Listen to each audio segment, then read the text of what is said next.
जय हिंद। पीसीएस मंथन परिवार के एग्ज़ाम एक्सप्रेस यूट्यूब चैनल और एप्लीकेशन पर आपका बहुत ज़्यादा स्वागत है। चलिए, आज हमारी वही 90 दिन की जो श्रृंखला है जिसमें हम टेस्ट देते हैं और उसकी हम व्याख्या लेके आते हैं। तो 90 दिन की जो अनवरत श्रृंखला है जिसमें प्रतिदिन हम आपको कितने 50 टेस्ट देते हैं, उसमें आज हमारा 50 क्वेश्चंस आते हैं। इसमें जो प्रश्न रहते हैं उनकी संख्या कितनी है? 50 प्रश्न होते हैं। आज हमारा जो है वो आज हमारा टेस्ट नंबर कौन सा है? टेस्ट नंबर 14 है। जैसे कल हमने डिस्कस किया था 39 था 39वां, उसमें हमने 6वीं ईसा पूर्व शताब्दी में सामाजिक और आर्थिक राजनैतिक व्यवस्था और एवं यूनानियों का जो आक्रमण हुआ था उसके संदर्भ में बात की थी। आज हमारा जो चौथा वाला है इसमें बात करेंगे हम मौर्य काल एवं मौर्योत्तर काल, मौर्य काल एवं मौर्योत्तर काल और उनसे आर्थिक सामाजिक जितनी भी गतिविधियां थीं जो बहुत ही एग्जाम के पर्सपेक्टिव ऑफ व्यू से बहुत इंपॉर्टेंट हैं, तो उनको आज हम डिस्कस करेंगे। चलिए, बगैर वक्त बढ़ाए गवाए आगे की ओर बढ़ते हैं। तो आज हमारा पहला क्वेश्चन है कि मौर्य वंश के संदर्भ में कुछ स्टेटमेंट्स दिए हैं, इन पर आपको क्या करना है? विचार करना है। तो मौर्य वंश के संदर्भ में इस वंश के संस्थापक चंद्रगुप्त मौर्य थे। बिल्कुल सही बात है, ये बिल्कुल स्टेटमेंट करेक्ट हो जाता। क्यों? क्योंकि चाणक्य की सहायता से चंद्रगुप्त मौर्य ने क्या किया था? इस वंश की स्थापना की थी। मुद्रा राक्षस, जो कि विशाख दत्त द्वारा लिखा गया, रचना की गई एक नाटक है। इसमें बताया गया है कि चंद्रगुप्त मौर्य ने किस प्रकार से जो है मगध पर सिंहासन के ऊपर बैठा और मगध पर कब्जा किया।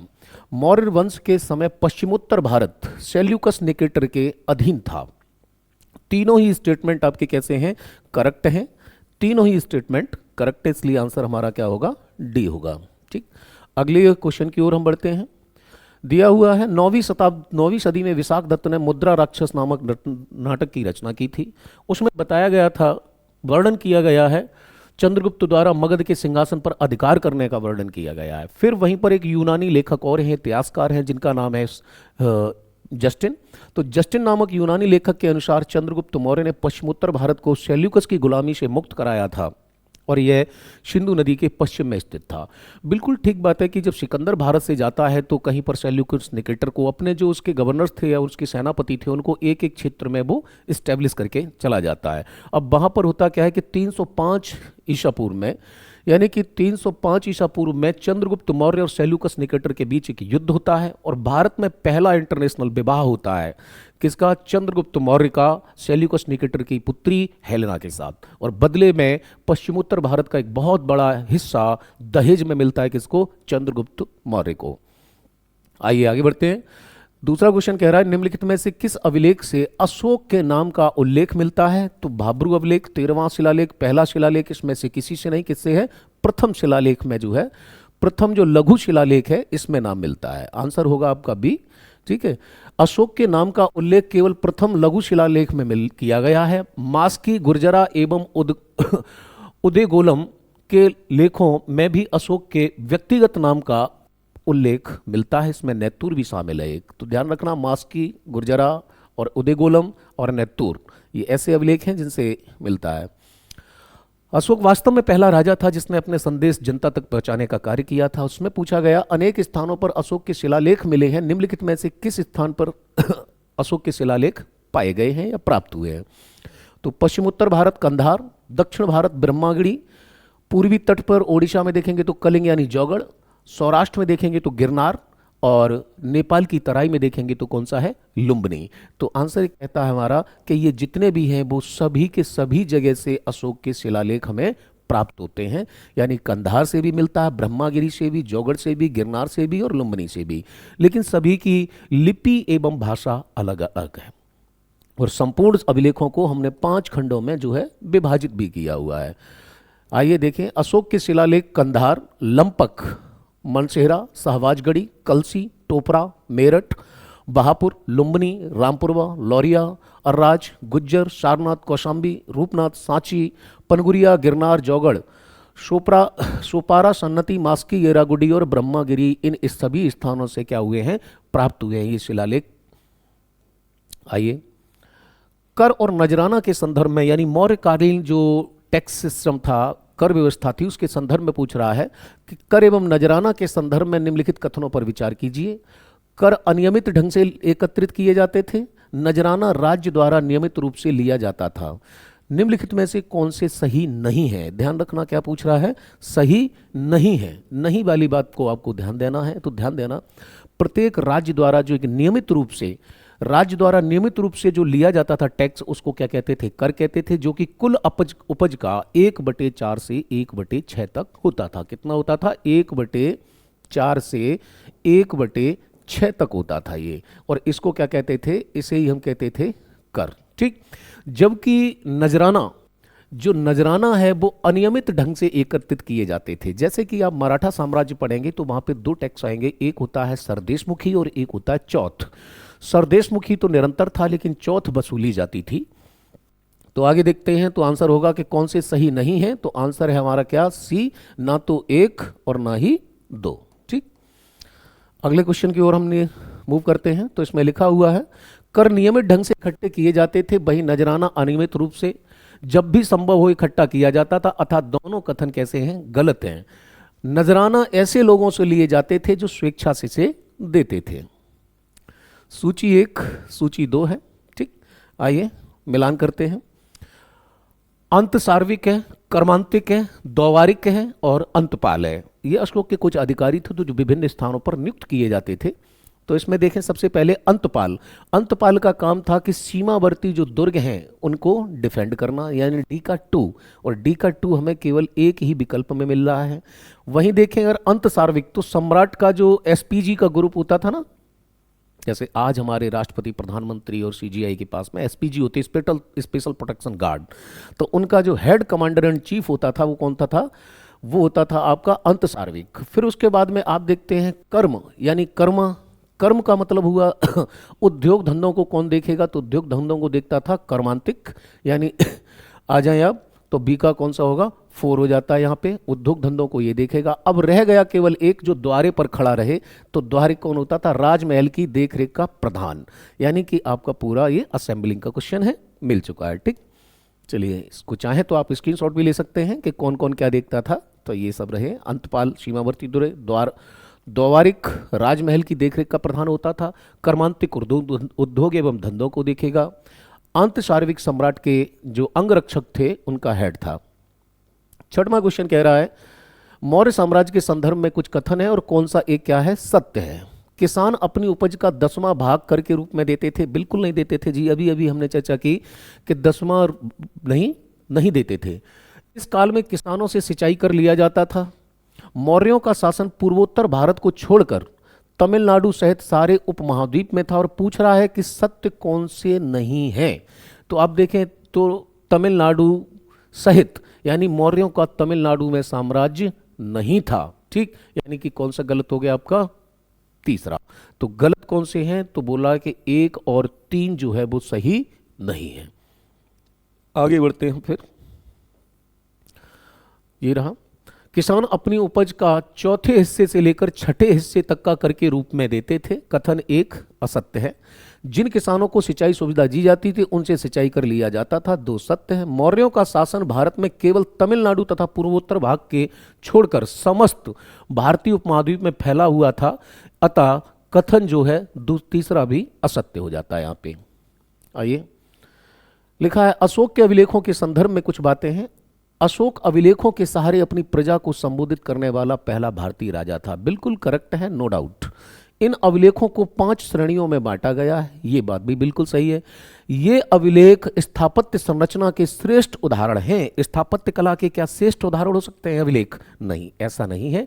यानी कि बात अगर हम देखते हैं तो यहां पर जो स्थापत्य कला वाली बात है, ये वाली बात हमारी कैसी होती है? गलत होती है। अब बस पूछ रहा है कि सत्य कौन से हैं, तो यहां पे हम एलिमिनेशन मेथड अपनाएंगे। एलिमिनेशन मेथड हमारा ये कहता है कि जिसमें 3 हो उसे काट दो आप। ये भी कट गया, ये भी कट गया, जो बचता है हमारा वो कौन सा बच जाता है? ए बच जाता है। ठीक है। चलिए, अशोक पहला भारतीय राजा था जिसने अभिलेखों के सहारे सीधे अपनी जनता को संबोधित किया। इन अभिलेखों में राजा के आदेश सूचित किए गए थे। एक सत्य। अशोक के अभिलेखों को 5 श्रेणियों में बांटा गया, ये बात भी सही है। क्यों? दीर्घ शिलालेख, लघु शिलालेख, पृथक शिलालेख, दीर्घ स्तंभलेख और लघु स्तंभलेख। उल्लेखनीय है कि प्रथम लघु शिलालेख को छोड़कर अन्य सभी अभिलेखों में अशोक के नाम के स्थान पर केवल देव नामम प्रियदर्शी देवों का प्यारा, उसकी उपाधि के रूप में मिलता है, अर्थात दो कथन कैसा है, सत्य है। अशोक के प्रस्तर स्तंभ स्थापत्य संरचना के भाग नहीं है, बल्कि ये पृथक संरचनाएं हैं। अशोक के कलिंग युद्ध के संदर्भ में निम्नलिखित में से कौन सा कथन असत्य है? अशोक ने राजा बनने के बाद केवल एक युद्ध किया था, सही बात है। इसकी विदेशी नीति धम्म घोष के आधार से प्रेरित थी। कलिंग युद्ध राज्याभिषेक के 8 वर्ष के बाद किया गया था। इस युद्ध का वर्णन 11वें अभिलेख में किया गया, ये बात सही नहीं है। कलिंग युद्ध का विवरण जो है वो 13वें शिलालेख में है। ठीक है, तो आंसर होगा आपका डी। ठीक, आइए। अशोक की गृह और विदेश नीति बौद्ध धर्म के आदर्श से प्रेरित थी। कलिंग युद्ध के पश्चात उसने दूसरे राज्यों पर भौतिक विजय पाने की नीति को छोड़कर सांस्कृतिक विजय पाने की नीति अपनाई। दूसरे शब्दों में भेरी घोष के स्थान पर क्या हो गया था, धम्म घोष। यानी युद्ध के लिए जो आगाज होता है, युद्ध के लिए जो आवाज उठाई उसे बोलते हैं भेरी घोष, और अशोक क्या कर रहा है, धम्म घोष। अशोक के 13वें शिलालेख में बताया गया है कि कलिंग युद्ध राज्याभिषेक के 8 वर्ष बाद हुआ था। बिल्कुल सही है, 13वें में बताया है। क्वेश्चन नंबर 9 कह रहा है, मौर्य प्रशासन के संदर्भ में पूछ रहा है। राज्य का प्रशासन समितियों द्वारा किया जाता था, बिल्कुल सही बात है। राज्य में जन्म और मृत्यु का पंजीकरण भी किया जाता था, बिल्कुल सही था। अशोक के समय ही जनगणना होती थी, एक प्रकार से कह सकते, पक्षियों के लिए हॉस्पिटल भी खुले हुए थे। ठीक। 5वीं समिति जन्म मृत्यु का पंजीकरण का हिसाब रखती थी, ये बात गलत है। यानी कि तीसरा स्टेटमेंट क्या होता है हमारा, गलत होता है, इसलिए आंसर क्या होगा, केवल 1 और 2। आइए देखिए, तृतीय समिति क्या करती थी, जन्म और मृत्यु का पंजीकरण का हिसाब रखती थी, जबकि वस्तुओं की गुणवत्ता की जांच करना किसका काम था, 5वीं का। मेगस्थनीज के अनुसार, मेगस्थनीज जो इसके दरबार में आया था चंद्रगुप्त मौर्य के, तो उसने क्या किया था, उसने एक बुक लिखी थी इंडिका, और इंडिका में उसने जो बताया था कि मेगस्थनीज के अनुसार समितियों की संख्या 6 थी और प्रत्येक समिति में 5 सदस्य होते थे, यानी कि 6 पंचे 30 लोग इस काम में लगे थे। आइए, कथन और कारण है। मौर्यकालीन शासकों ने धार्मिक आधार पर सर्वप्रथम भू अनुदान दिया, क्योंकि भू अनुदान के विरुद्ध कृषकों ने कोई भी विद्रोह नहीं किया। गलत बात है। यानी कि हम देखेंगे तो एक असत्य है किंतु आर सत्य है। वो इसलिए कि भूमि अनुदान का प्रचलन अभी प्रारंभ नहीं हुआ था धर्म के आधार पर। सेकेंड वाली बात बिल्कुल सही है कि भू अनुदान के विरुद्ध कृषकों ने कोई विद्रोह नहीं किया था।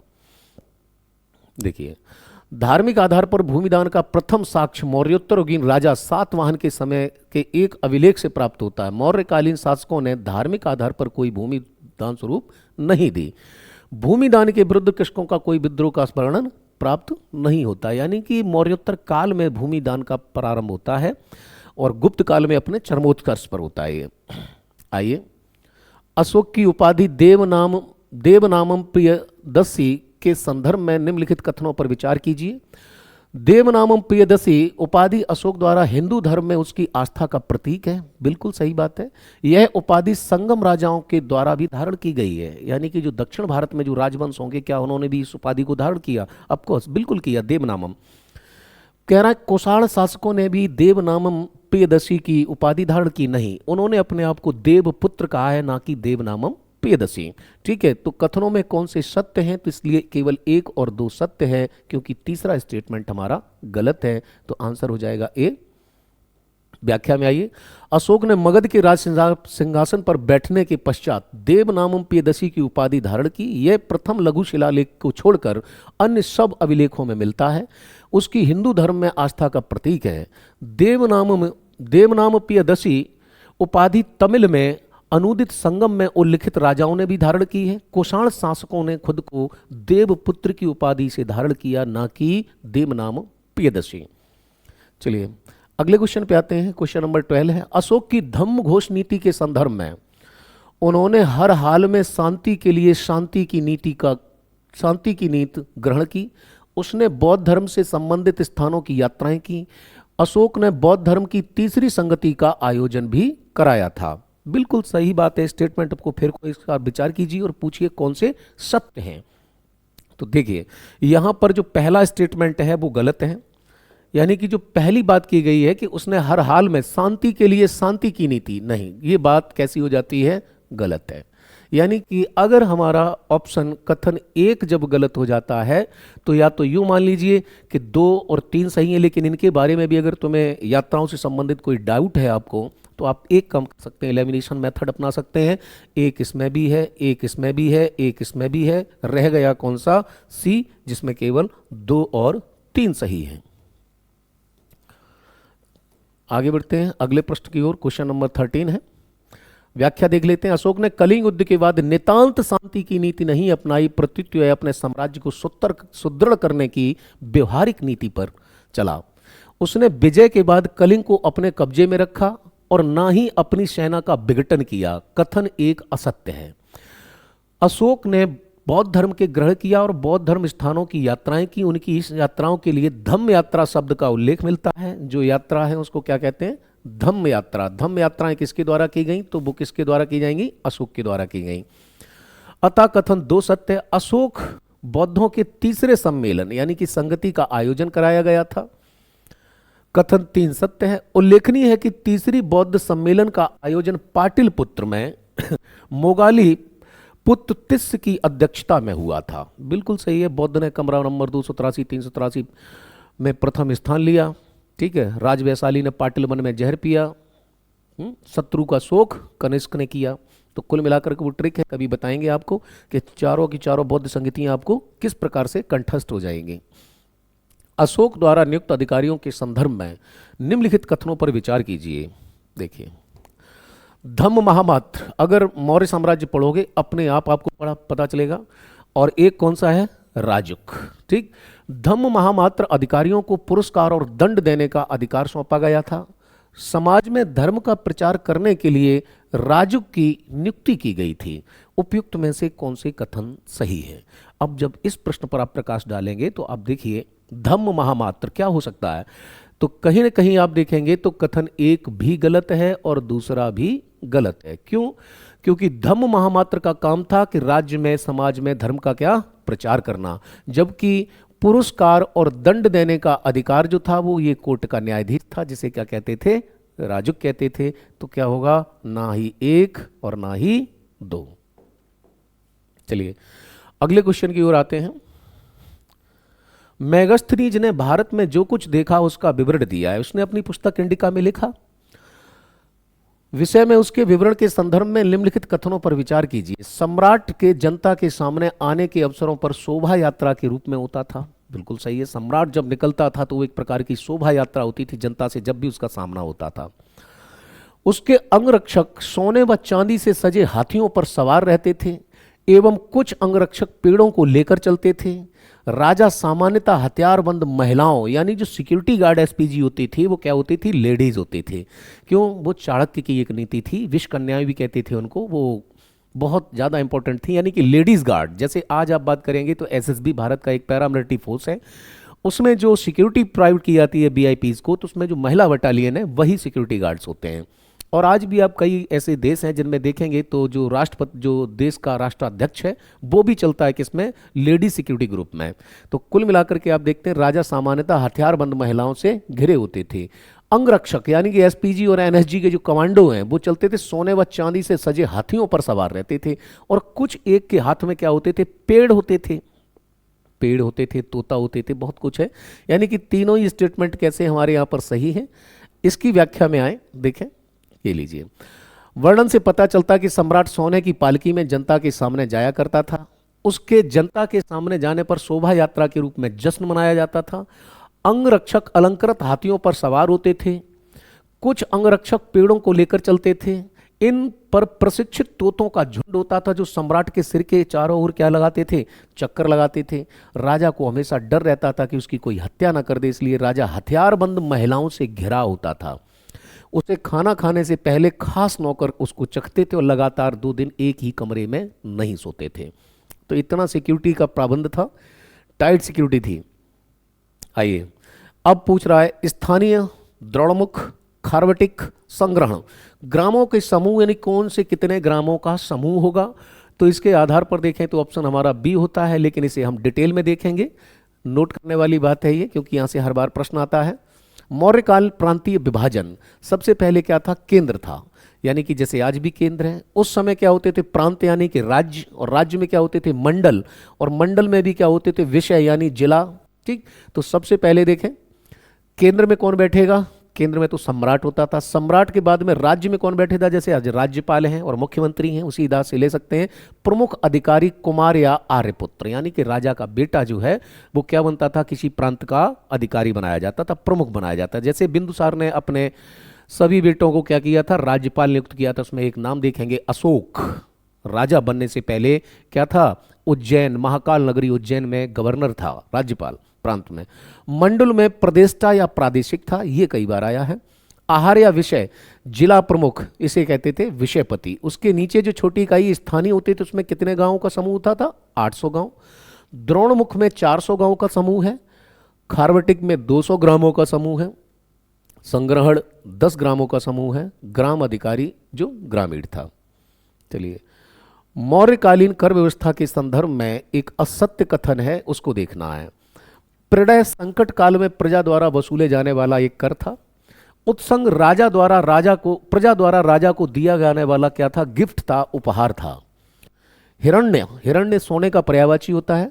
यह कर अनाज के रूप में न लेकर नगद के रूप में लिया जाता था, अर्थात नगद कर। विबीत व्यापारियों के अधिक लाभ पर वसूले जाने वाला कर था।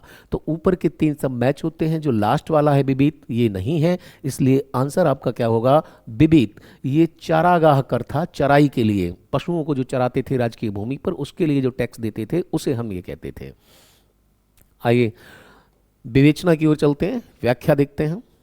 चलिए, प्रलय संकट काल में विष्ट निशुल्क श्रम अथवा अर्थात बेगार, यानी मौर्य समाज में निशुल्क जो है जो श्रम भी लिया जाता था और अर्थात बेगार भी करवाई जाती। जैसे आज भारतीय संविधान में बेगार को क्या किया गया है, आर्टिकल 23 के तहत बलात् श्रम और बेगार को निषेध किया गया है। ठीक, 23 और 24 शोषण के विरुद्ध। उत्संग प्रजा द्वारा राजा को दिए जाने वाला कर। बलि एक प्रकार का धार्मिक कर था। हिरण्य यह अनाज के रूप में न लेकर के नगद के रूप में। रज्जु भूमि की माप के समय, यानी अगर आपको खेत की माप करवानी है तो उसमें कर लिया जाएगा कौन सा, रज्जु। चोर रज्जु, चोरों को पकड़ने के लिए लिया जाने वाला कर अथवा चौकीदारी कर को कहते थे चोर रज्जु। देखिए, विविध जो टैक्स है वो चरागा कर था। परहीनक, राजकीय भूमि में पशुओं द्वारा चरने पर लिया जाने वाला हर्जाना, यानी कि अगर कोई राजकीय भूमि उसमें किसी पशु बढ़ गए और उन्होंने अगर अधिक नुकसान किया तो उस पर जो हर्जाना या जुर्माना। कौष्ठेयक, सरकारी जलाशयों के नीचे भूमि पर लिया जाने वाला कर।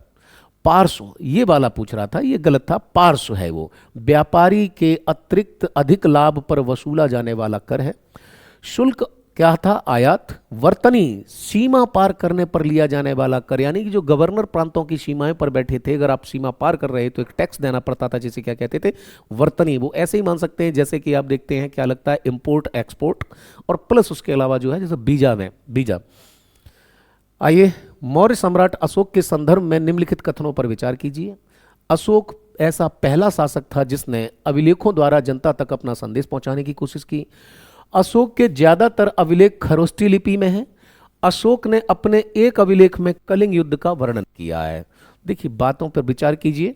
अशोक ने अपने एक अभिलेख में कलिंग युद्ध का विवरण दिया है बिल्कुल, किसमें दिया है, 13वें शिलालेख में वो क्या करता है, अशोक कलिंग युद्ध का विवरण देता है।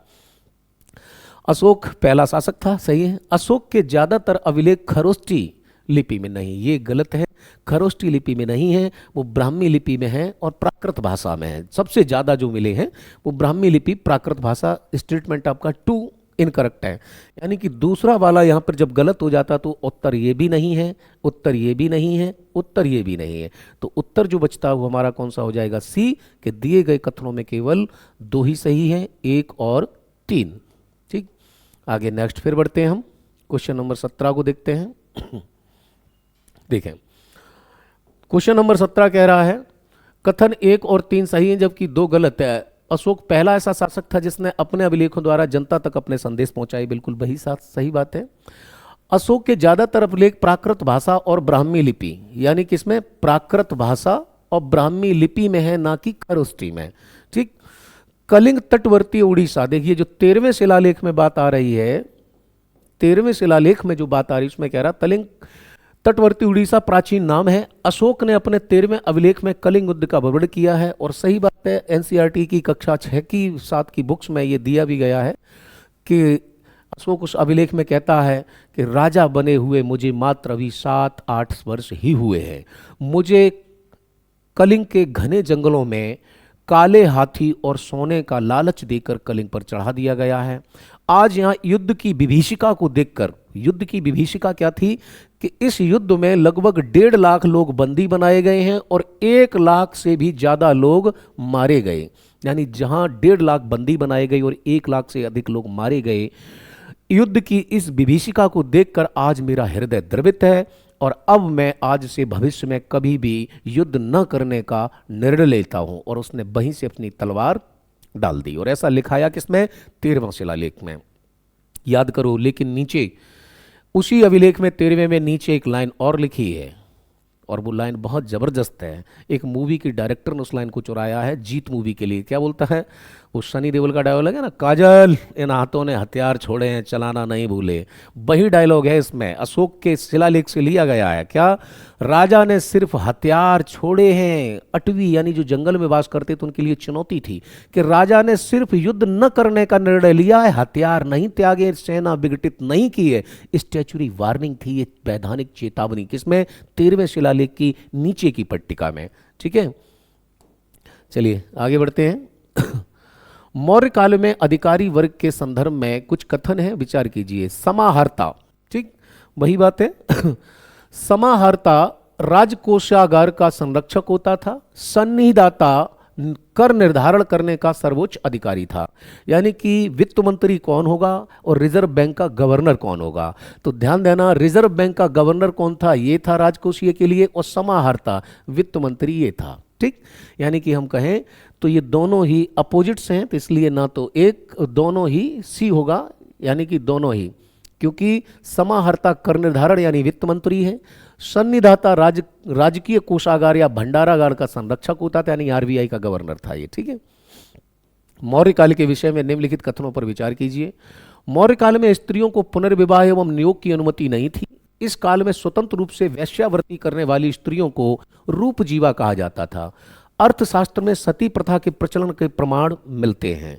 केवल अब बोल रहा है कि कौन से सही नहीं है, तो यहां पर देखें आप, जो ये वाली बात है स्टेट नंबर 2 में दी हुई जो बात है कि इस काल में स्वतंत्र रूप से वेश्यावृत्ति जो गणिकाएं थी, उन स्त्रियों को गणिका के अलावा क्या बोलते थे? रूपजीवा कहते थे।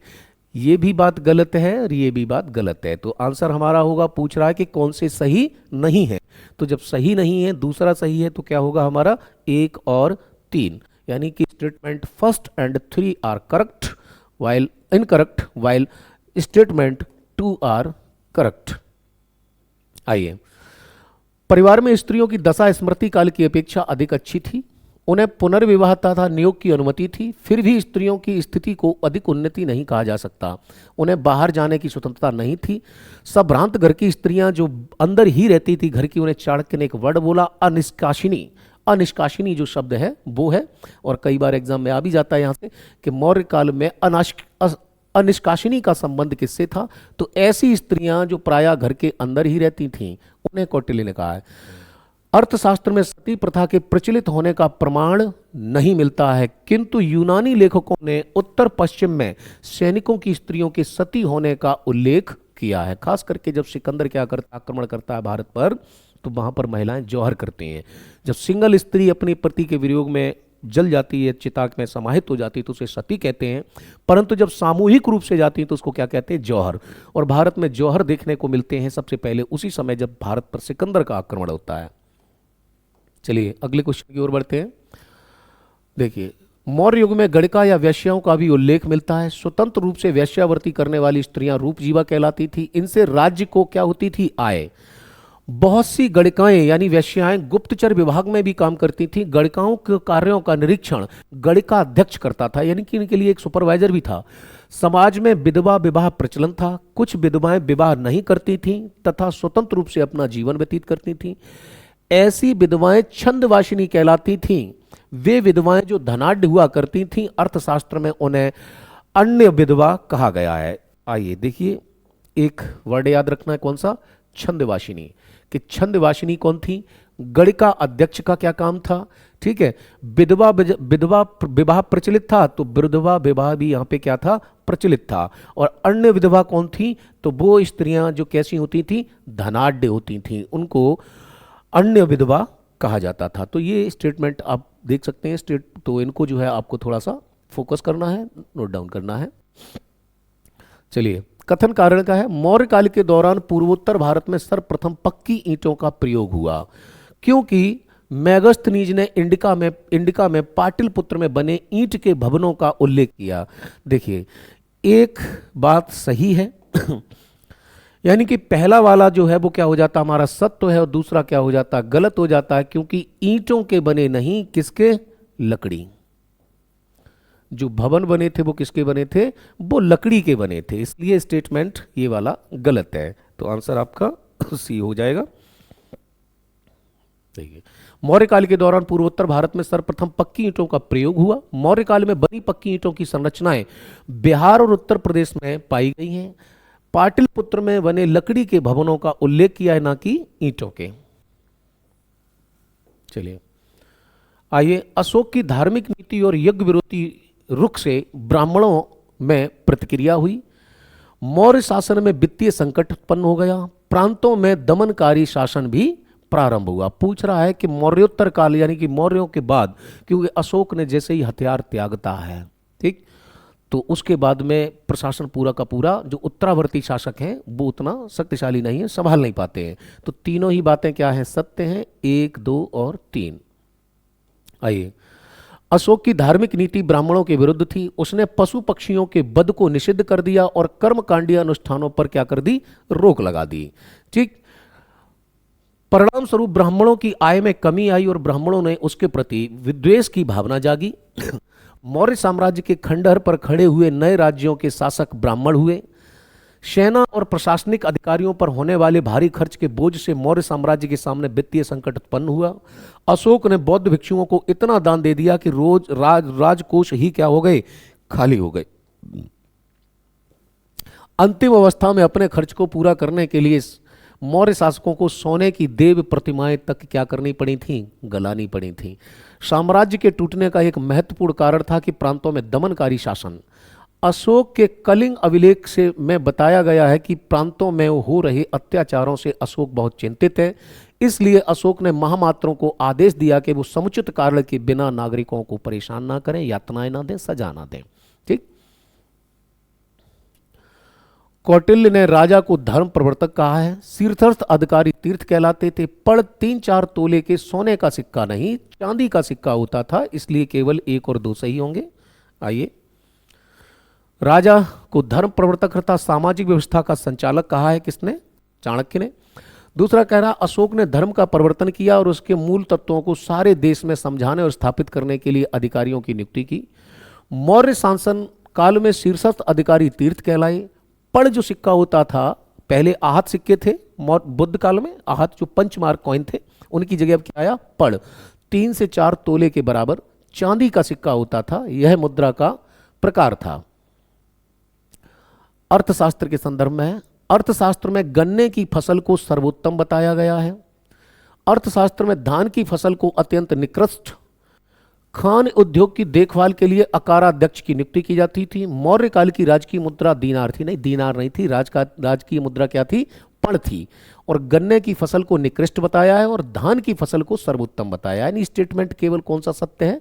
क्या चुनना है आपको? सत्य कौन सा है? तो इसमें अगर देखेंगे तो हमारा सत्य जो बैठता है वो सी बैठता है कि खान और उद्योगों का जो निरीक्षण करता था वो अकारा अध्यक्ष था। आइए, दक्षिण भारत में स्थित अरकमेडु रोमन नाम से निम्नलिखित में से कौन सा था? तो ये पोडुका जो है वो था। आइए और देख लेते हैं। तो अरकमेडु का रोमन नाम पोडुका था। अरकमेडु, बैरीगाजा, मुसलीपत्तनम, मुजरिम सभी प्राचीन काल के क्या थे? महत्वपूर्ण बंदरगाह और पत्तन थे। व्यापार के संदर्भ में दक्षिण भारत के पत्तन काली मिर्च तथा अन्य मसालों की निर्यात की दृष्टि से बहुत महत्वपूर्ण थे। यानी कि साउथ इंडिया में जो भी पोर्ट्स थे या हार्बर थे या बंदरगाह थे, उन सर एक तो काली मिर्च और दूसरा जो अन्य मसाले हैं उनका बहुत ज़्यादा निर्यात किया जाता था। पूछ रहा है राजधानी है, अशोक के प्रांत हैं और उनकी राजधानी है। तो अशोक के प्रांत हैं तो एक है उत्तरापथ, तो उत्तरापथ की राजधानी आपको पता ही है क्या होनी चाहिए, उत्तरापथ की राजधानी तक्षशिला। ठीक, उत्तरापथ की राजधानी तक्षशिला हो जाती है।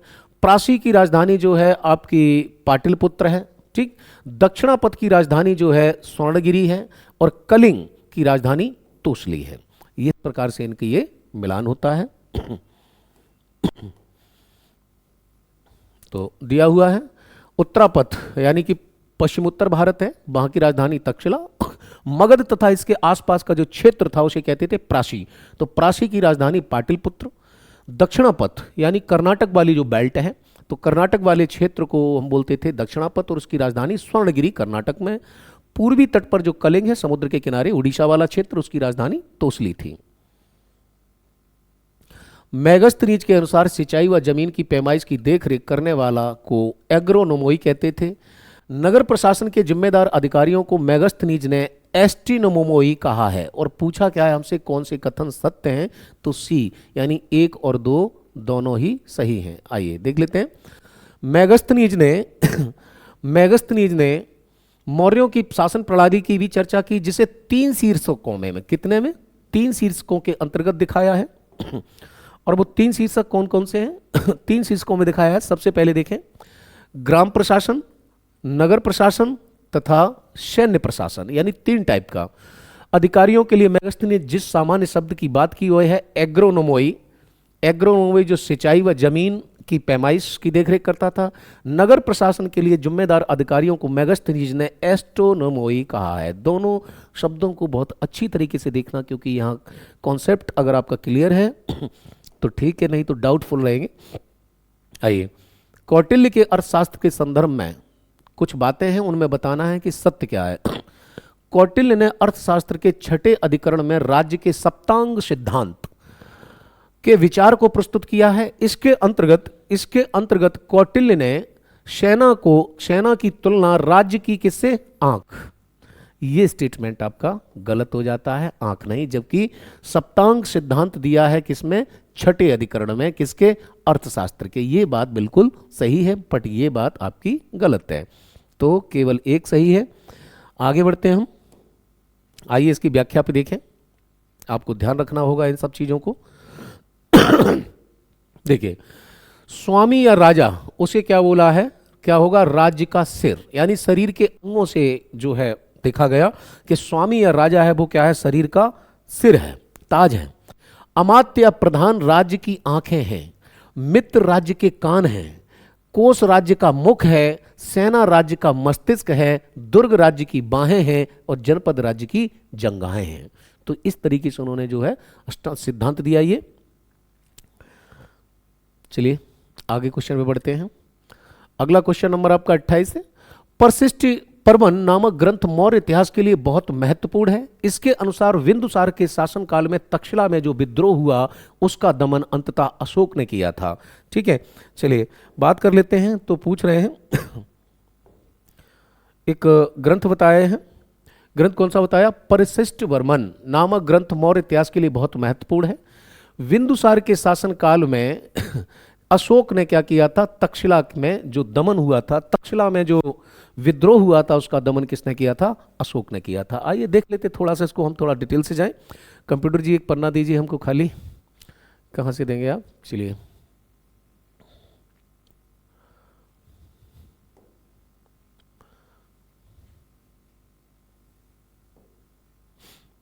चलिए देख लेते हैं। तो सबसे पहले अगर इंडिया की लोकेशन की बात करेंगे आप, तो लोकेशन अगर आप देखोगे तो तक्षशिला वर्तमान में कहाँ है और उस समय कहाँ था। ठीक, तो वर्तमान के अकॉर्डिंग देखें तो तक्षशिला अफगानिस्तान वाला वो क्षेत्र जो कंधार के आसपास का है। और मौर्य साम्राज्य तो आप देखें पूरे ही भारत में लगभग क्या हुआ था, फैला हुआ था। ठीक, पूरे भारत में मौर्य साम्राज्य था, लेकिन कुछ हिस्सा पूर्वोत्तर का और तमिलनाडु का क्या था, वो छूटा हुआ था। ठीक, लेकिन पूरे को अगर देखें तो अगर तक्षशिला की बात की जाए तो ये वाला जो एरिया पड़ता है वर्तमान में अफगानिस्तान का जो एरिया, यहाँ से चलेंगे हम तो ये पूरा का पूरा सिस्टम था यहाँ तक। तो तक्षशिला की जो लोकेशन है वो यहाँ पर थी। और उस समय जिस समय बिंदुसार शासन पर बैठता है, तो ऐसा माना जाता है, कई बौद्ध ग्रंथों में कहा गया है कि बिंदुसार के 56 रानियां और 100 पुत्र थे और अशोक 99 भाइयों को मार करके गद्दी पर बैठा। अब 99 का तो नहीं पता है, लेकिन कुछ अशोक के सगे भाई थे, उनका हमें पता है। तो उनके लिए अगर बात करें तो अशोक के जो भाई थे उनमें एक यहां पर था, एक यहां पर लोकेटेड था, नाम था उसका सुशीम, उसका नाम था सुशीम, ठीक। और एक यहां था जम्मू कश्मीर में जिसका नाम था असीम, ठीक। यानी कि दो, क्षमा चाहूंगा थोड़ी देर के लिए।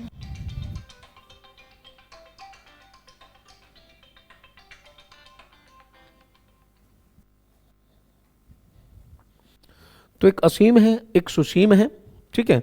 और यहां देखते हैं तो यहां पर एक भाई है। अशोक राजा बनने से पहले जो गवर्नर था वो यहां पर था कि उत्तरापथ से दक्षिणापथ जाने वाला जो रास्ता है महाकाल नगरी उज्जैन, वहां पर था। और यहां पर विद्रोह होता है तो वो यहीं पर जाता है और यहां पर विद्रोह को क्या करता है, समाप्त करता है, ठीक। और यहां से समाप्त करने के बाद ऐसा माना जाता है अपने भाइयों की हत्या करते हुए, और उसके बाद में बैठता है कहां पर, मगध पर। और लास्ट में आके जो युद्ध लड़ता है वो कहां का लड़ता है, कलिंग का। उसके बाद अशोक कोई भी युद्ध नहीं करता। तो ये उत्तरापथ था, ये दक्षिणापथ था। मगध के आसपास के क्षेत्र को हम प्राची कहते थे, जिसकी राजधानी पाटलिपुत्र थी। जो कलिंग को विजिट किया था उसका राजधानी तोसली बनाई थी उसने, ठीक है। तो ऑन मैप अगर देखेंगे तो तक्षशिला यहां था। विद्रोह को किसने समाप्त किया, अशोक ने समाप्त किया था। चलिए आगे देखते हैं। अपने मूल खंड पर हम लौट के जाते हैं जहां से हम डिस्कशन कर रहे थे, ठीक है। तो देखिए, तो दोनों ही बातें कैसी हैं, सही हैं यहाँ पे, इसलिए हम इसकी व्याख्या पे आते हैं। देखिए, जैन धर्म के ग्रंथों में परिशिष्ट पर्वन वर्णन नामक मौर्य इतिहास के लिए महत्वपूर्ण ग्रंथ है। इसके लेखक आचार्य हेमचंद्र, ठीक।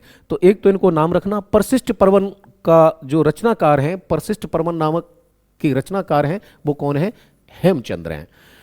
इन्होंने त्रिशिष्ट सलाका पुरुष चरित्र नाम से एक विशाल ग्रंथ की रचना की जो 10 खंडों में है। कौन सा, त्रिशिष्ट सलाका पुरुष चरित्र, इसकी रचना की। और ये कैसा है, विशाल ग्रंथ है। और हेमचंद्र का संबंध जो है वो किससे है, जैन संप्रदाय से है, जो कितने खंडों में है, 10 खंडों में है। बौद्ध ग्रंथ दिव्यावदान के अनुसार इसके बिंदुसार के शासनकाल में तक्षशिला में जो विद्रोह हुआ था उसका दमन अंततः अशोक ने ही किया था। कि यानी दोनों ही स्टेटमेंट कैसे हमारे करेक्ट हैं। चलिए अगले क्वेश्चन की ओर बढ़ते हैं।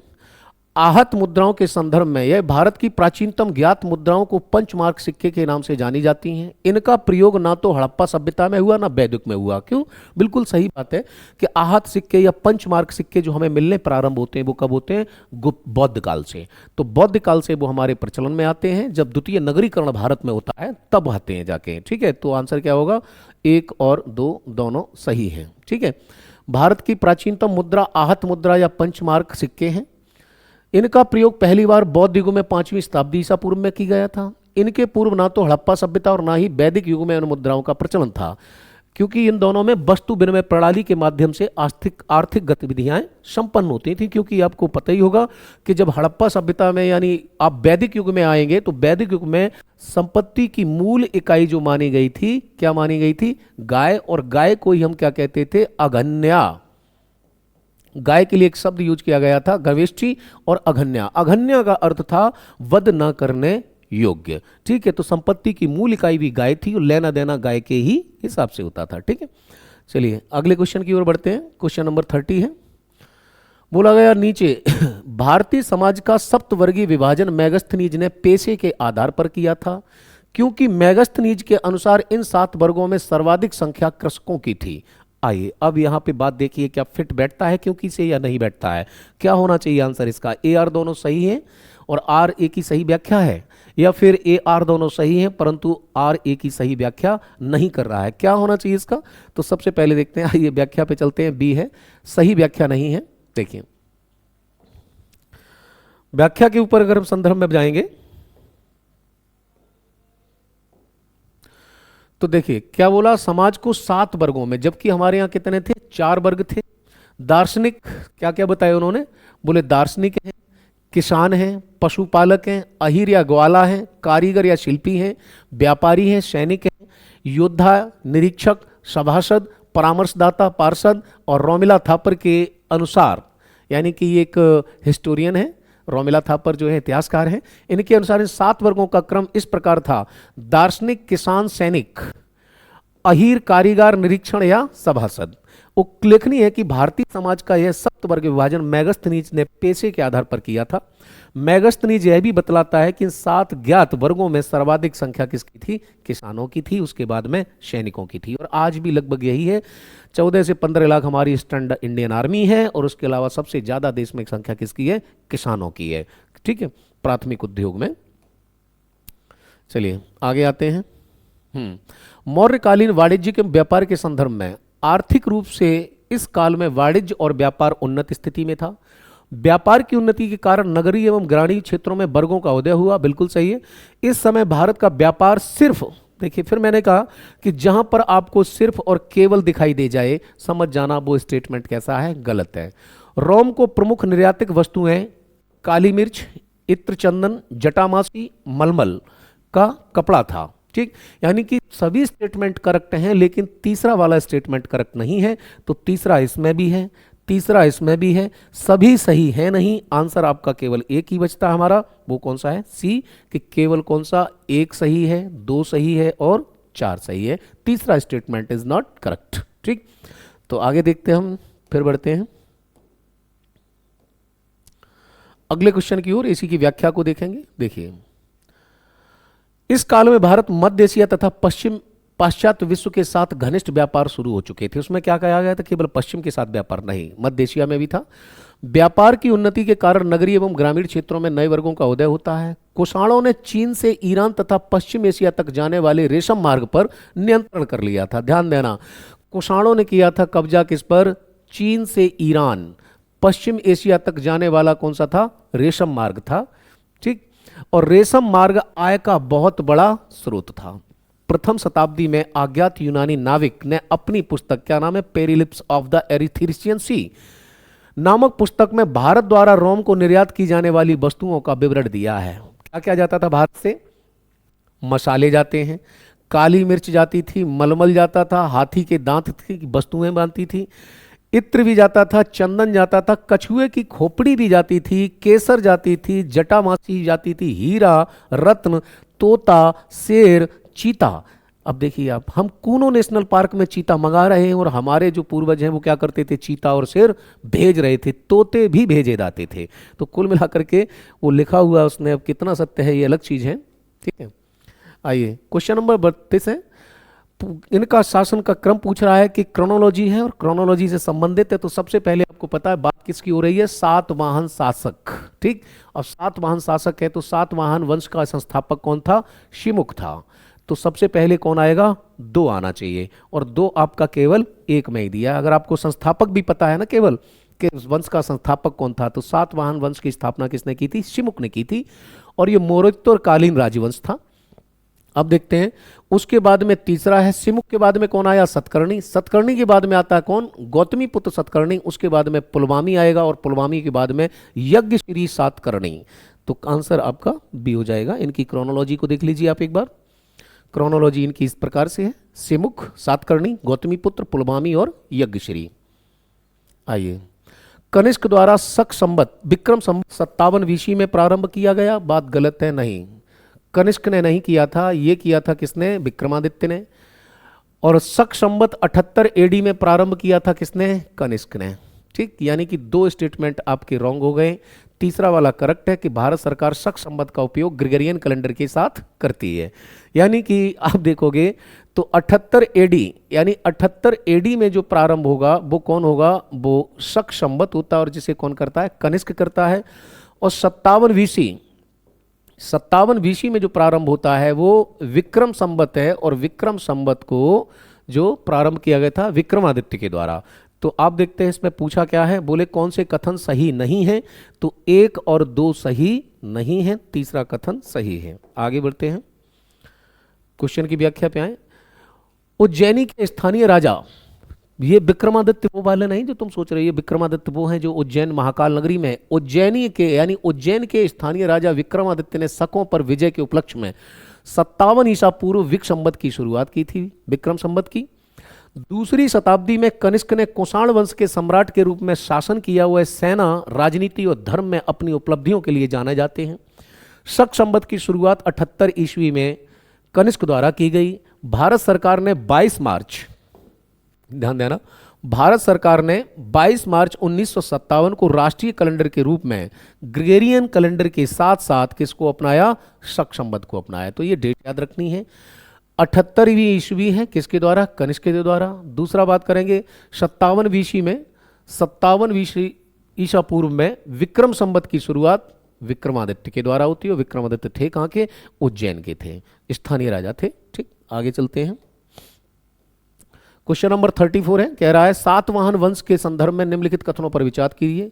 सतकर्णी प्रथम इस वंश का महान शासक था जिसने 2 अश्वमेध यज्ञ तथा 1 राजसूय यज्ञ संपन्न कराया था। यानी कि क्या कह रहा है कि 1 राजसूय यज्ञ और 2 अश्वमेध यज्ञ संपन्न कराए थे। पहली बात बिल्कुल सही है। सतकर्णी की पत्नी चंद्रिका ने नानाघाट शिलालेख में सतकर्णी प्रथम की उपलब्धियों का विवरण दिया। नहीं, दूसरी बात गलत है, क्योंकि सतकर्णी की पत्नी चंद्रिका नहीं था, नागनिका थी, और नागनिका के नाम पर ही नानाघाट अभिलेख है। ठीक है, तो यहां पर आंसर आपका होगा केवल एक। देखिए, पत्नी नागनिका थी। फिर वही है, कुछ पुस्तक हैं और उनके कुछ लेखक हैं, तो मिलान करना है। सौदारानंद, गाथा सप्तशती, नाट्य शास्त्र और कांतर्त। अब देखिए, नाट्य शास्त्र आपको पता है कि वो भरत मुनि ने लिखा है, तो ये 3 हो जाएंगे, बिल्कुल सही है। आगे देखेंगे तो सौदारानंद उन्होंने ही लिखा जिन्होंने जो अश्वघोष, ये कनिष्क के दरबारी कवि थे, और इन्होंने ही बुद्ध चरित भी लिखी। बुद्ध चरित के अलावा इन्होंने जो है एक और लिखी, इसका नाम सौदारानंद है। गाथा सप्तशती जो लिखी हुई है वो हाल के द्वारा लिखी हुई है। कांतर्त सर्ववर्मन के द्वारा लिखा हुआ है। यानी कि डी का 4 होना चाहिए, बिल्कुल है। डी का 4 एक में नहीं है, ये कट जाता है हमारा। ए का 2 होना चाहिए, तो ए का 2 हमें केवल एक में ही दिखाई देता है, तो इसलिए आंसर आपका ये सही होगा। आगे बढ़ते हैं व्याख्या के लिए। देखिए, ये लिखा हुआ है सौदारानंद अश्वघोष द्वारा लिखित है। गाथा सप्तशती हाल ने लिखी और नाट्य शास्त्र भरत मुनि का है, और कांतर जो है वो सर्ववर्मन के द्वारा रचित है। 36 क्या बोल रहा है कि क्या करना है? मौर्यकालीन साम्राज्य के प्रांतों का उत्तर से दक्षिण क्रम में व्यवस्थित कीजिए। तो देखिए, तक्षशिला, इंद्रप्रस्थ, मथुरा, उज्जैन और सांची। अब देखिए आप यही है। सबसे पहले देखें,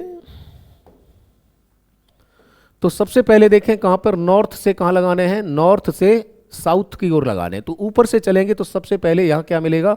तक्षशिला मिलेगा। इंद्रप्रस्थ जो है वर्तमान में दिल्ली तथा इसके आसपास का एरिया था, तो इंद्रप्रस्थ जो है वो यहां पर आ जाएगा, ये इंद्रप्रस्थ हो जाएगा। इंद्रप्रस्थ के बाद में पूछ रहा है तक्षशिला, इंद्रप्रस्थ, उज्जैन, तो उज्जैन महाकाल नगरी यहां आ जाएगी। उसके बाद में पूछ रहा है सांची, तो यानी कि तक्षशिला, इंद्रप्रस्थ, उज्जैन और सांची, अगर इनको लगाओगे तो वो इसी क्रम में आपको देखने को मिलेंगे। और ऐसा क्रम जो आपको देखने को मिल रहा है तो और मथुरा दिल्ली और उज्जैन के कहीं ना कहीं बीच में है, तो इसको जब क्रम से हम लगाएंगे तो सबसे पहले कौन सा आएगा? तक्षशिला होगा। फिर दिल्ली है, दिल्ली से और नीचे आएंगे तो क्या होगा? मथुरा से और नीचे आएंगे तो उज्जैन, और फिर उज्जैन से और नीचे जाओगे तो कौन सा है? सांची, जहां स्तूप बना हुआ है। ठीक है, और जिसका बौद्ध के जीवन से किसी भी घटना से कोई भी लेना देना नहीं है। कुषाणों ने शिव और बुद्ध जैसे भारतीय देवताओं को अपनाया, बिल्कुल सही बात है। कनिष्क का साम्राज्य अफगानिस्तान और उत्तरी भारत दोनों में फैला हुआ था, बिल्कुल सही है। कुषाण सिक्के अधिकतर प्राकृत भाषा में अंकित थे, नहीं ये बात गलत है। स्टेटमेंट केवल 1 और 2 सही है, उनके सिक्के प्राकृत भाषा में नहीं थे। उनके सिक्कों पे आप देखिए, कुषाणों के अधिकतर सिक्के यूनानी भाषा में खुले थे, उनकी विविध बहुसांस्कृतिक साम्राज्य को दर्शाते थे। कुछ ही सिक्के किसमें थे? प्राकृतिक भाषा में थे। ठीक, और कहां से कहां तक उन्होंने शासन किया इसकी पूरी इसमें जानकारी है। चलिए आगे देखते हैं। बाणभट्ट ने हर्षचरित में पुष्यमित्र शुंग को अनार्य कहा। पुष्यमित्र कट्टर ब्राह्मणवादी था, बिल्कुल सही था। पुष्यमित्र शुंग ने कहा था एक बौद्ध की खोपड़ी लेके आओ और हमसे 100 दीनार ले जाओ। एक यानी बौद्ध भिक्षु की सर पर उन्होंने नाम रखा था। पुष्यमित्र राजा बनने के बाद स्वतंत्र हो चुके राज्यों को मगध के अधीन करने में असफल रहा? नहीं, सफल रहा था। कौन सा सही है? केवल एक सही है। आइए, पुष्यमित्र शुंग ने 185 ईसा पूर्व में मौर्य शासक बृहद्रथ की हत्या कर दी और शुंग वंश की स्थापना की। बृहद्रथ अंतिम शासक था। बाणभट्ट ने हर्षचरित्र में पुष्यमित्र को अनार्य कहा। पुष्यमित्र कट्टर ब्राह्मणवादी था। पुष्यमित्र राजा बनने के बाद मगध को बहुत बल मिला और राज्य मगध की अधीनता त्याग चुके थे। पुष्यमित्र ने सफलतापूर्वक उनको क्या किया, सेंट्रल जो कैपिटल है उसमें उन्हें मिला लिया, मगध में मिला लिया सफलतापूर्वक। निम्नलिखित में से कौन सा भारत पर शासन करने वाले सबसे प्रसिद्ध इंडो ग्रीक शासक हैं? जो हिंदी यूनानी शासकों की बात हो रही, जो अपनी प्रजा के साथ न्याय और लोकप्रियता के लिए जाने जाते। कौन है? मिलिंद पनो वाले कौन? मिनांडर यानी मिलिंद। देखिए, मिनांडर एक इंडो ग्रीक राजा था जिसे नागसेन ने बौद्ध धर्म में क्या कर दिया था, परिवर्तित कर दिया था। मिलिंद पनोह में इसी चीज का विवरण है कि बौद्ध भिक्षु कौन थे नागसेन, और राजा कौन था, मिनांडर। मिनांडर के विभिन्न पाली ग्रंथों में मिनिंद्र या मिलिंद के रूप में भी जाना जाता है। चलिए, कहा गया है सातवाहन समाज में मातृवंशी तत्वों की छवि दिखाई देती है। बिल्कुल सही बात है, क्योंकि शुरुआत में सातवाहन काल के वास्तविक शासक रानियां थी, ना कि राजा। करो विचार करो, सभी के आगे यज्ञश्री लिखा है, किसी के आगे गौतमी पुत्र लिखा हुआ है, सतकर्णी लिखा हुआ है। ये क्यों लिखे थे कि अपनी माओ के टाइटल लिखते थे, यानी माता के नाम। यानी कि बात करें तो पहली सही है, लेकिन राजा स्टार्टिंग से ही राजा हुआ करते थे, वास्तविक शासक रानियां नहीं होती थी। ए सत्य है किंतु आर असत्य है। व्याख्या पे चलते हैं। सातवाहन काल में राजा का नाम अपनी मां के नाम पर रखने का रिवाज था, जो उनके समाज में माता के महत्व को दर्शाता था, किंतु सिंहासन का नहीं। उत्तराधिकारी आमतौर पर पितृ सत्तात्मक था, अतः शुरुआत से ही वास्तविक शक्ति राजा के हाथ में होती थी। मौर्यकालीन सबसे प्रसिद्ध चांदी की आहत मुद्रा पड़ थी। भारत में जितने प्रकार की मुद्राएं मिली उनमें सबसे प्राचीन सिक्के पड़ ही हैं। पहला वाला सही है, दूसरा वाला गलत है। प्राचीन सिक्के में बता रहा हूं बार बार आपको कौन से, पंच मार्क। आइए, मौर्यकालीन सबसे प्रसिद्ध चांदी का आहत मुद्रा पड़ कहलाता था, जो कि 3 से 4 तोले के बराबर चांदी का सिक्का था। करपाषण नाम से रत्ती बीज से तौल माप के कारण पड़ा। संस्कृत शब्द में करपाषण का प्रयोग पाली में कहापड़ बन गया। इसे ही धारण अथवा पुराण भी कहा गया। भारत में जितने भी प्रकार की मुद्राएं मिली सबसे प्राचीन सिक्के करपाषण हैं। ठीक है। मौर्यकालीन अभिलेखों के संदर्भ में निम्नलिखित कथनों पर विचार करें। सोहगौरा और महास्थान जैसे 2 स्थानों से चंद्रगुप्त मौर्य के अभिलेख मिले हैं। सही बात है। सभी मौर्य अभिलेखों में सोहगौरा ही एकमात्र अभिलेख है जो कि पाषाण अभिलेख है। दूसरी वाली बात गलत है, ये पाषाण नहीं, ये ताम्र पर लिखा हुआ अभिलेख है। यानी एक है केवल सही, दूसरा गलत है। सोहगौरा गोरखपुर यूपी के और महस्त बागोर बांग्लादेश जैसे 2 स्थानों में चंद्रगुप्त मौर्य के अभिलेख मिले हैं। दोनों अभिलेखों से राजकीय अन्नागार के बारे में जानकारी मिलती है। इन दोनों अभिलेखों की लिपि ब्राह्मी है। सोहगौरा अभिलेख की मुख्य विशेषता यह न है कि पूरे मौर्य साम्राज्य में एकमात्र अभिलेख था जो ताम्र फलक लेख के है, शेष सभी पाषाण अभिलेख हैं। यानी यही केवल ऐसा था जो ताम्र फलक पर लिखा गया था, ना कि ये पाषाण था। ज्यादातर कैसे हैं, पाषाण हैं। रुद्रदामन के जूनागढ़ अभिलेख पर विचार करें और सही विकल्प।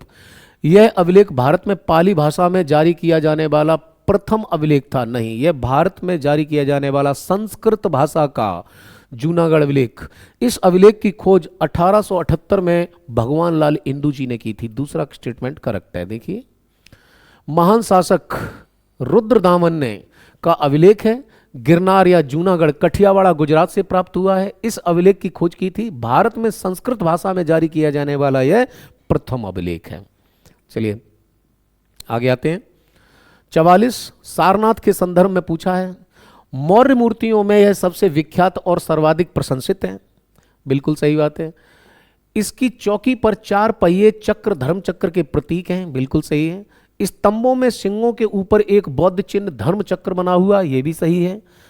इस स्तंभ पर हाथी, अश्व, सिंह अंकित हैं। गाय नहीं है महाराज, क्या है, बैल है। यानी कि जो अशोक की ललाट है उसके नीचे की जो पट्टी है उस पर जो पशु हैं वो कितने हैं, 4 हैं, जिनमें हाथी, बैल, घोड़ा और शेर ये दिखाए गए हैं। तो इसलिए आंसर क्या होगा आपका डी, ये सही नहीं है। चलिए क्वेश्चन नंबर 45 45 में कहा मास्की, गुर्जरा और नेत्तूर और उड्डेगोलम।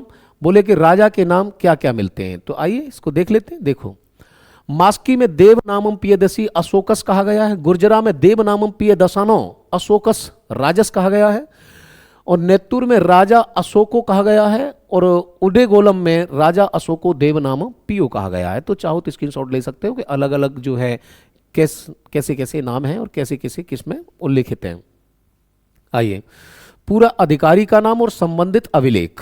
ठीक है, अब पूछ रहा है कि ब्रजभूमि किसमें अभिलेख में है, अंत्य महामात्र का कहाँ उल्लेख है, पुरुष और वर्ग का उल्लेख कहाँ पर है, और धम्म महामात्र का कहाँ पर उल्लेख है। तो ध्यान देना, धम्म महामात्र का उल्लेख जो आएगा वो आएगा किसमें, 12वां बृहद अभिलेख, उसमें धम्म मात्र है, तो डी का 2 होना चाहिए, और डी का 2 कहीं नहीं दिखाई दे रहा, यानी एक प्रथम में है, अंत्य महामात्र चतुर्थ में। चलिए व्याख्या पे आते हैं, ये लिखे हुए हैं, ब्रजभूमिक क्या 12वां बृहद अभिलेख है, अंत्य महामात्र यानी कि जो इंटरनल था उसका प्रथम है, पुरुष और वर्ग चौथे में है, और धम्म महामात्र 5वां बृहदम अभिलेख है। ये अधिकारी थे, उनसे संबंधित थे। 47, मौर्योत्तर काल में कृषि विकास और आर्थिक गतिविधियों के संदर्भ में निम्नलिखित कथनों में से कौन सा एक सही नहीं है। आर्थिक गतिविधियों पर राज्य का नियंत्रण समाप्त, भूमि पर निजी स्वामित्व की अवधारणा का विकास, छोटे छोटे भूखंडों का काल समाप्त, भूमि अनुदान की प्रथा का प्रारंभ। क्या पूछ रहा, मौर्योत्तर काल पूछा है। मौर्योत्तर काल पूछा है कि मौर्य काल जब समाप्त हो रहा है तो क्या क्या है, आर्थिक गतिविधियों के संबंध में सही नहीं है, यानी कि छोटे छोटे भूखंडों समाप्त नहीं हुआ था, उनका क्या हो रहा है, उदय हो रहा है। छोटे छोटे भूखंड थे, छोटे छोटे स्थानीय शासक और सामंत थे, उनका क्या हो रहा था, इस समय उदय हो रहा था, ना कि वो समाप्त हो रहे थे। आगे बढ़ते हैं, ये थे आर्थिक गतिविधियों पर राज्य का नियंत्रण खत्म हो गया, भूमि पर निजी स्वामित्व की अवधारणा विकसी, भूमि अनुदान की प्रथा प्रारंभ हुई, छोटे छोटे भूखंडों का काल तथा कृषि विस्तार और संरक्षण की दिशा में राज्य द्वारा उठाए कुछ कदम। मौर्योत्तरकालीन सोपरा तथा कल्याण बंदरगाह मराठी प्रदेश में अवस्थित थे। टिंडिस व मुजरिस या मुशीरी बंदरगाह कन्नड़ प्रदेश में थे। बिल्कुल सही है, बोले दोनों ही स्टेटमेंट करेक्ट हैं। कुछ बंदरगाहों पे बात कर लें तो सिंधु के मुहाने पर कौन था, बारवेईकिरम, और गुजरात के प्रदेश में भड़ौच, भरूकक्ष या फिर बैरीगाजा, इसका सबसे प्रचलित नाम जो मिलता है बैरीगाजा। मराठी यानी महाराष्ट्र वाली बेल्ट पर देखे थे सोपरा और वह कल्याण। कन्नड़ यानी कर्नाटक, कन्नड़ के तट पर देखेंगे तो बैजंती और बिंजाड्रोम। मलयालम यानी केरल में देखेंगे तो टिंडिस, मुजरिस या मुशीरी। अन्य बंदरगाह में देखेंगे तो सेमिल्ला, मंदरोजा और मैजाजीगरा, और नौरा एवं कत्रानौर व नीलसडाव। ये ऐसे बंदरगाह हैं जिनको एक एक करके भी पूछ लेता है, कि जैसे ताम्रलिप्ति, बैरीगाजा, ठीक है, और टिंडिस, ये इनको बहुत इंपॉर्टेंट है, इसलिए इनका चाहे तो स्क्रीनशॉट ले सकते हैं आप। ठीक है, आम जन तक अपनी नीतियों को पहुंचाने वाले भारत के पहले वास्तविक शासक सम्राट अशोक थे। अशोक के अभिलेखों को सर्वप्रथम टी फैन थेलर ने प्राप्त किया था। पहला स्टेटमेंट करेक्ट है, लेकिन दूसरा वाला गलत है, क्योंकि अशोक के अभिलेखों को सबसे पहले किसने किया था, फिरोज शाह तुगलक। वह अशोक के 2 स्तंभ लेख क्रमशः मेरठ, बट्टोपरा, अंबाला हरियाणा से क्या किया था, प्राप्त किया था, और दोनों को ही कहां पर ले आया, वो दिल्ली ले आया था घोड़ों से खिंचवाकर। ठीक है, लास्ट क्वेश्चन है आज का। कौटिल्य को भारत का मैकियावली उपनाम से जाना जाता है क्योंकि मैकियावली ने राजनीति से नैतिकता को अलग करने की कोशिश की थी, और वही काम किसने किया था, भारत के मैकियावली कौटिल्य यानी कि चाणक्य ने भी किया था। इसलिए ए आर दोनों सत्य हैं और ए आर सही की व्याख्या करता है। मैकियावली की तरह राजनीति से नैतिकता को अलग करने की कोशिश की। मैकियावली द प्रिंस नामक पुस्तक के लेखक हैं। वे पुनर्जागरण काल की इटली के एक प्रसिद्ध राजनीतिक विद हैं। द प्रिंस को याद रखना है आपको, ठीक है। तो आज हमारा जो टेस्ट नंबर 40 है वो कंप्लीट हुआ है, और अगला जो टेस्ट होगा वो 41 यानी 41वें टेस्ट के साथ आपको जल्दी मिलते हैं। तब तक के लिए धन्यवाद। जय हिंद।